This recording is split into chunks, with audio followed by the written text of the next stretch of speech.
What's up, my Central Unit? It's Stenchman here, so back again with another ECW Supercar Show review. So this time I'm going to review ECW's The Night That Line Was Crossed 1994 at the ECW Arena in Philadelphia, Pennsylvania on the 5th of February 1994. The attendance for the show was 1,000. Joey Styles on commentary. The first match to kick off the show, we got Sal Bellomo versus Mr. Hughes with Jason, the sexiest man alive, in Mr. Hughes' corner. The match was just a nothing match. Nothing much to talk about. Typical big man match. Typical punch, punch, punch, kick, kick, kick type of match. Anyway, Mr. Hughes got the victory over Sal Bellomo. Hit Bellomo with a sidewalk slam for the victory. The next match, we got a tag team dog collar match. We got the Sandman and Tommy Cairo versus the Pitbull, that is Gary Wolf, and the Rockin' Rebel with Jason in their corner. The Pitbull is Gary Wolf, future tag team member of the Pitbulls with the late Anthony Durant. That'll be, I'm guessing, in 1995 or later on in 1994. Anyway, this was an okay match. Actually, it's more of a brawl than a match. It was a fun brawl for what it is. It's not on the same level as the Piper Valentine dog collar match at Starrcade 83, but it's just what it is. Sometimes dog collar matches, they turn out to be a hit or a miss. Anyway, one moment of the match, you had the Rockin' Rebel power drive Sandman through a table.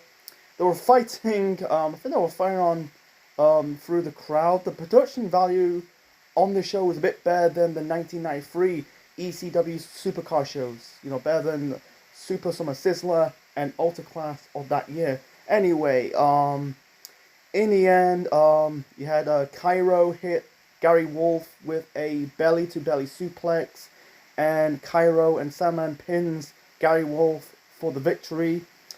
So moving on to the next match, similar to the previous match, we got the Public Enemy, that is Rocco Rock and Johnny Grunge versus the Bruise Brothers, that is the Harris twins, you know, Ron and Don Harris, future Beverly Brothers in the WWF, the future members of the DOA, future WCW Tag Team Champions, Creator Control, part of, Vince Bruce's crew in the dying days of WCW, 1999, 2000s. Basically, Creator Control is Gerald and Patrick. They're basically taking the piss out of Pat Patterson and Jerry Briscoe.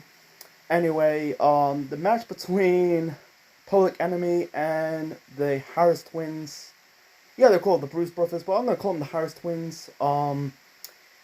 It's similar to the previous match. It was a fun brawl for what it is. In the end, Rocco Rock hit one member of the, I think it's Ronald Don, with a 2x4 plank for the victory. It was just like an okay brawl. It's not going to be like a 4-star classic, but at the same time, those matches, on the show between, the tag team dog collar match and this match, they're not terrible matches, but at the same time, they're not like 4-star classics. It was an okay fun brawl. So the show got fucking worse, man. I'm not telling you, I'm not lying. It's just got worse. So that's match number 3. So match number 4, we got Superfly Jimmy Snuka with Hunter Q Robbins in Jimmy Snuka's corner versus Tommy Dreamer. Dreamer's not the elevator of violence yet, but he's on that same right path. But that'll be in later years, that like 95, 96 to the end of the original ECW run. Anyway, so this was boring. This was last about 10 minutes. It's basically like it was all about showboating. Jimmy Snuka basically got arguing with fans, and then Tommy Dreamer basically, taking pictures towards the fans. I think he's wearing one of the fans' hats, but besides that, it was a boring match. Dreamer basically kicked out of the Superfly splash, but Snuka hit 2 more splashes for the victory. Then afterwards, he attacked not just the referee. He attacked the referee. He attacked Todd Gordon, who's the commissioner of ECW. Attacked Dreamer even more. He was bleeding in the mouth. yeah, it was a boring match because at this moment of time, Jimmy Snuka end up leaving ECW. It's funny that he was the first ECW World Champion. He was ECW champion, in 92, 93, and then in 94 he left the company. He looks pissed off. I think he was going business for himself. I don't know why, but I'd rather have Tommy Dreamer. Here's my booking, fantasy booking. I'd rather have Dreamer pinning Superfly Jimmy Snuka, because Tommy Dreamer seems to become a household name in ECW, a future ECW champion. That'll be the original ECW champion. Yeah, he become ECW champion in WWE's version of ECW. So I'm stumbling, but it's not like this is a burial of Tommy Dreamer, but he ended up becoming a household name within that company. But it's just basically looks like Snuka. I don't know what the reason backstage. I don't know if that was a shoot. He looks pissed off, attacking. He attacked the referee, headbutt the referee, attack Todd Gordon, hit multiple Superfly splashes on Dreamer, and he left. Dreamer. Dreamer he went on to bigger, better things in ECW for the rest of the company's run before it went out of business in 2001. But I think that this was not Tommy Dreamer, Jimmy Snuka's last in ECW. I think he left the company that year. I think he had run in the Indies. You won't appear to a major wrestling company until the XLW. That's in 2001, and then he had bounced around between WWE in the 2000s, including Chris Jericho at WrestleMania 25 in a handicap match. So it's basically he was heading out. I'd rather have like I said, I'd rather have Dreamer putting over the aging Superfly's Jimmy Snuka, and then you can have Snuka get some heat. But it's a bit of a backwards booking. That's just me. So the next match, we got a tag team match. The show got worse afterwards. After the first two tag team matches on the show. So the next match, we got the final. I think it was the final tag team match in the show. We got Kevin Sullivan and the Tasmaniac, aka Taz, versus Patrick Tanaka and the Sheik. The Sheik is Sabu's uncle. Because Sabu wrestled on the show. We'll get to the main event a bit later on. I done my research on Patrick Tanaka. I thought it was Masano Tanaka. He wrestled Mike Awesome in the original ECW. Unfortunately, it wasn't. It's Patrick Tanaka. I've done my research on Patrick Tanaka. He is one half of the Orient Express in the WWF in those late 80s WWF. He left in 92. He bounced around the territories, indies, promotion before going to ECW. Match sucked. Lasted about seconds. You had the more focus on the Sheik and Kevin Sullivan. Taz locking Tanaka in I think it was a ankle lock or a knee bar or any type of leg submission hold. And then he locked him in a one-legged Boston Crab. You had Sheik throw a fireball in the face of Taz, throwing the fireball in the face of Kevin Sullivan. Tanaka pins Taz for the victory. So what the fuck? They missed that shot when the Sheik threw a fireball at Taz. It's just like it's not like bury Taz because like I said, like Dreamer. Taz become a household name in ECW, become the FTW champion. I think it was television champion as well, and also I think he become a 2-time or 3-time ECW champion. In his run in ECW, and then he went on to the WWF in the start of the new decade. But in this tag team match, it didn't do Taz any favors. I feel like it's focused on. I think the reason why this company kind of flopped a bit. Yeah, they got better in years to come, but the more focus on the old guys instead of the younger guys. I'll explain more later. Really at the end of this review. So next match we got JT Smith versus Mike Awesome, future 2-time ECW champion. This was short. It was an okay match to be honest, but it was a short match. It lasted about 2 minutes. Mike Awesome hit like a awesome I thought it was a suicide dive.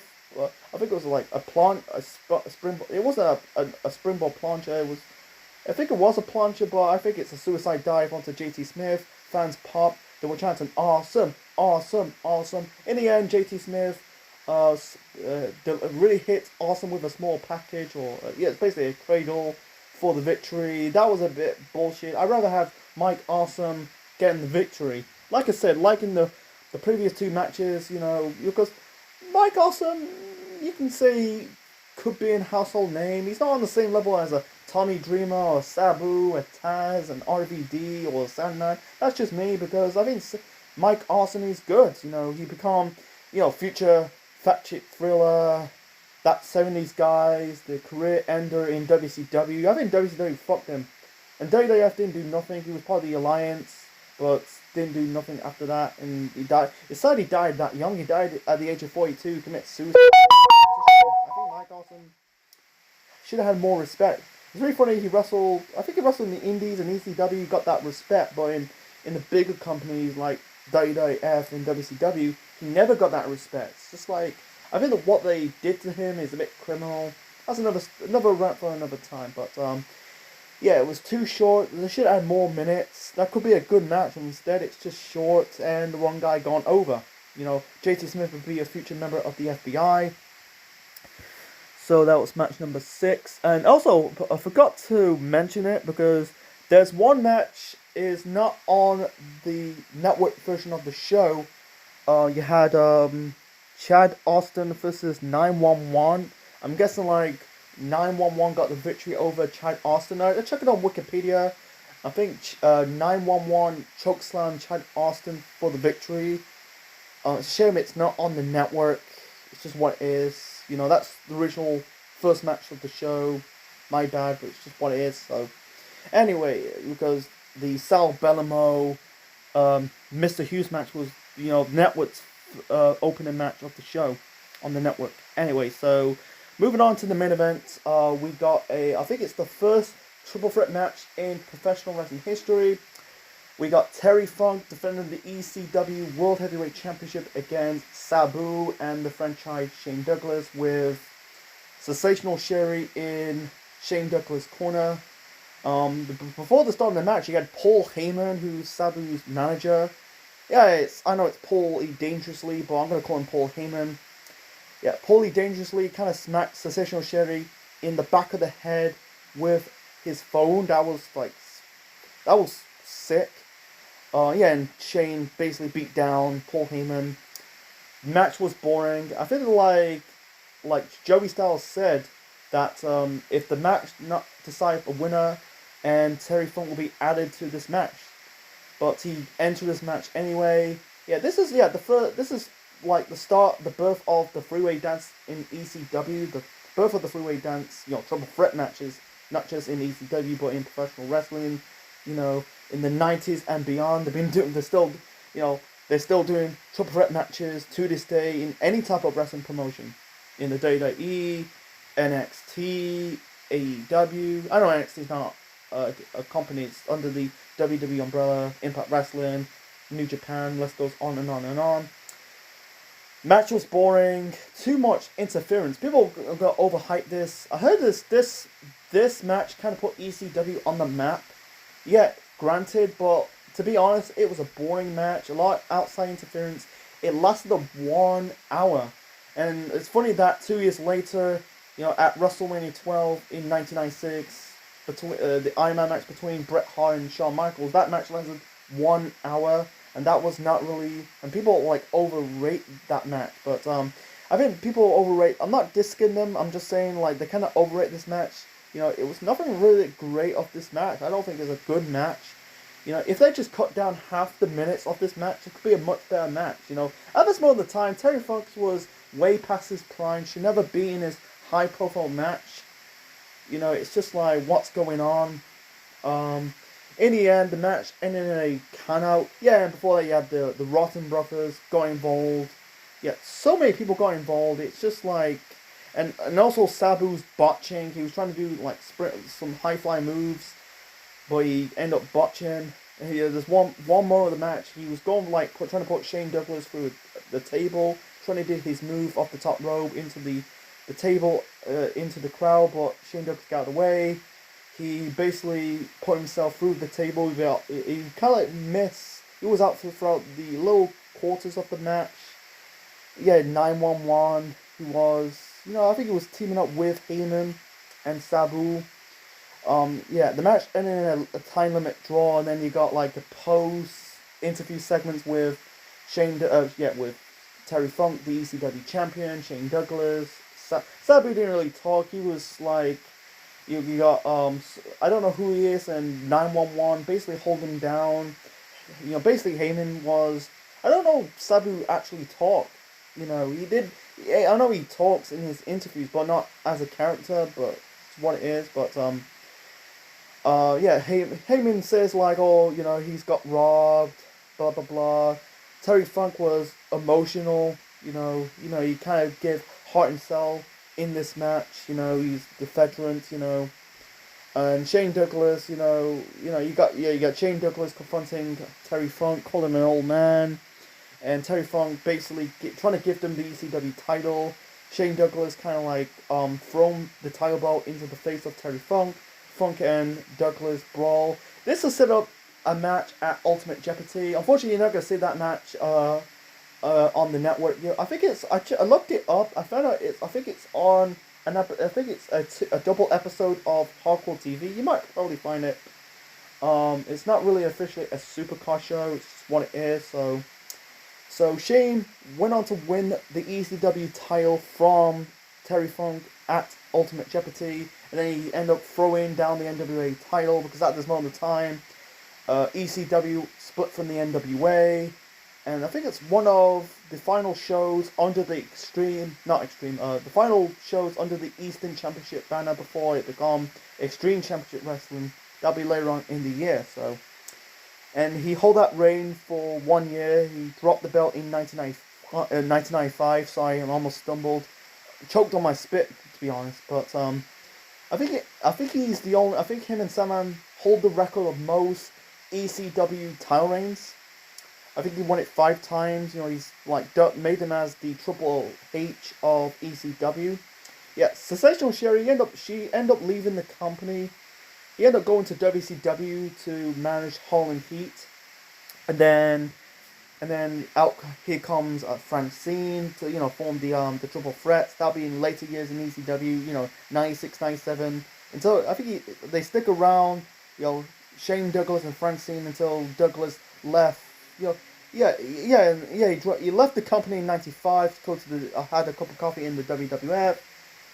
Returned to ECW, left in 99, go to WCW, sticked around until the end of WCW's existence. He then came back in the WWF part of the Evasion angle. He ended up in TNA and the Indies. So, anyways, so my final rating for the one and only The Night the Line Was Crossed 1994, I give it a 4 out of 10. This was a bit better than Ultra Class 93. But that's not saying too much. No good matches worthy. There were okay matches like the tag team dog collar match, Public Enemy versus the Harris Twins, and Mike Awesome versus JT Smith. Like I said, I wish they had more time. Cut the Iron Man, cut the first Triple Threat match down. Give more time to the Awesome JT Smith match. But. It's just like they're trying to make it as a big deal. The main event is what it is, but yeah, the bad matches. The opener, I don't know about Chad Dawson 911. Don't know, but the opener, Sal Bellamore versus Mr. Hughes, nothing match. Jimmy Snuka versus Tommy Dreamer. Wrong guy gone over, too boring, had no business to be in the ring in his age. I think he was in his 40s, 50s at the time in 1994. The tag team match is really the worst match it's got to be the worst match of the night, alongside the main event. Sullivan and Taz versus Tanaka and the Sheik, and also in the main event, too boring. Yeah, I suggest not to watch The Night the line was crossed 94. It's just like, it's a chore, man. So I'm not saying all supercar shows in ECW is bad. You probably got one or two is good. You have to wait until we get into the future shows. So anyway, so that's my review of ECW's The Night the Line Was Crossed 1994. Leave your thoughts in the comment section below. Smash the like. Click the bell. Be part of the Central Unit today. Subscribe to the channel for more wrestling videos, Marvel videos, and more. And this is Central Man officially signing out. Check you later.